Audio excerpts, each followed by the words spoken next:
going on? Hope you're having a good day. In the next 5 to 10 minutes, I'm going to show you exactly how to analyze a property using my custom Christie Capital rental property analysis template. This is a tool that I've personally created, and it allows you to make intelligent, logical decisions on your investments versus emotional decisions that you might end up buying a money pit. Want to make sure that you're profitable, want to make sure that you can analyze properties quickly and be confident in your purchase. So let's dive right in on a real life property. So this is the rental property analysis template.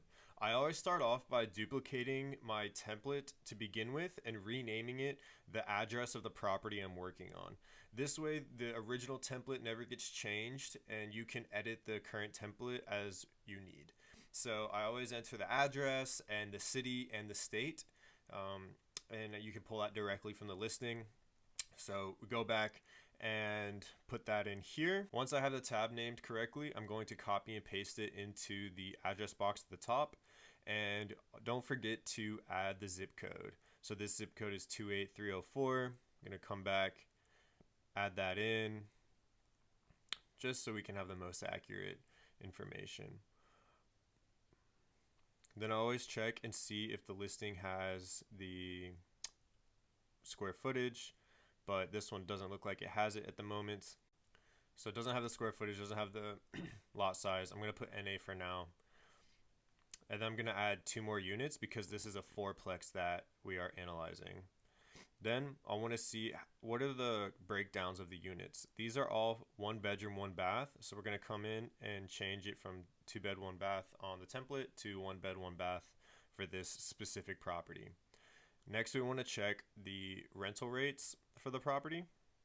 And first, we're going to check the listing to see if they mention anything. This one mentions $700 per month for 3 of the properties. So currently 3 are occupied, 3 of the units. So currently 3 are occupied. We're going to put $700 a month and plug that in there, leave 1 blank because 1 is not occupied. Next, we're going to find out the rental rates for the market rate.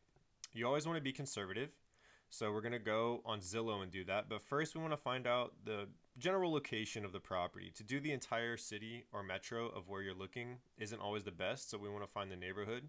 This one is in Western Fayetteville, North Carolina. So let's pull up Zillow and change it always to find the most amount of properties that match exactly how many bedrooms we have and for rent. So then we zoom into the area. As we zoom in, you're going to see a whole bunch of different numbers, and we want to be conservative.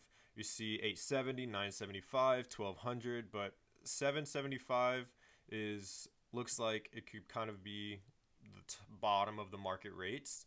And so this unit also looks like it's in just mediocre condition.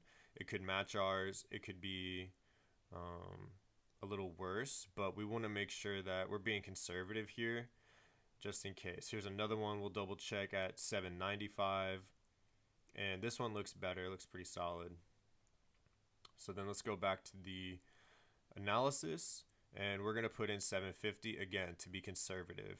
Sometimes you might have to lower rent just to get them occupied. When you're working with a rental property, you rather have it occupied than hold out for another 50, 100 bucks a month and have it unoccupied for a while. So as we've added it there, I changed the interest rate to 10% because that's what the current interest rate is for a DSCR loan in July of 2024.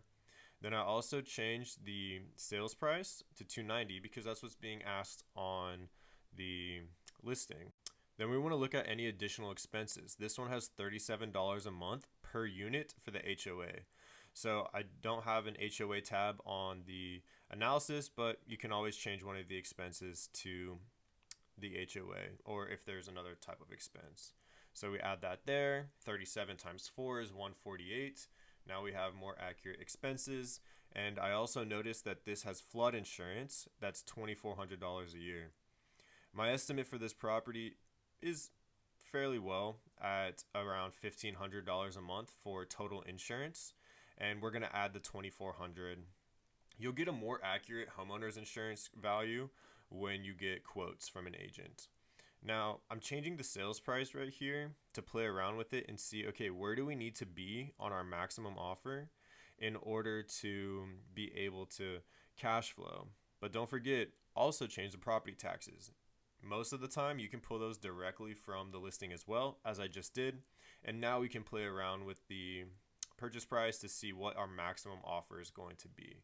So right now, this maximum offer at $250,000 and renting it out conservatively at $750 a month, we're going to be cash flowing $136 a month. That's after your expenses of taxes, insurance, HOA, property management, setting aside vacancy and maintenance reserves of 5% each respectively, at a 10% interest rate, and the mortgage. So you're going to pocket $136 a month. Now, if you get a lower interest rate, that net profit will go up. If you don't set aside maintenance or reserve costs and you choose to expense those as they come up, you'll add additional funds to your net profit. Also, if you get property management at a lower rate or you self-manage, your net profit will go up. But we always want to check at essentially full cost and a conservative income. That way we know it's a good investment. So now that we have all of our information in, we can see our returns, and below the table that we're working on, we have a rent schedule, how the property value will go up, and then the appreciation, debt pay down, and also the total returns. I hope you found this helpful. If you have any questions, make sure you reach out to me. You can email me, Dimitri@ChristieCapitalInvestments.com. You can also shoot me a DM on Instagram. And if you're in the community, you can shoot me a message on Slack and I'll get back to you as soon as possible. Hope you enjoy. Good luck. Go crush it and build your portfolio with some awesome rental properties.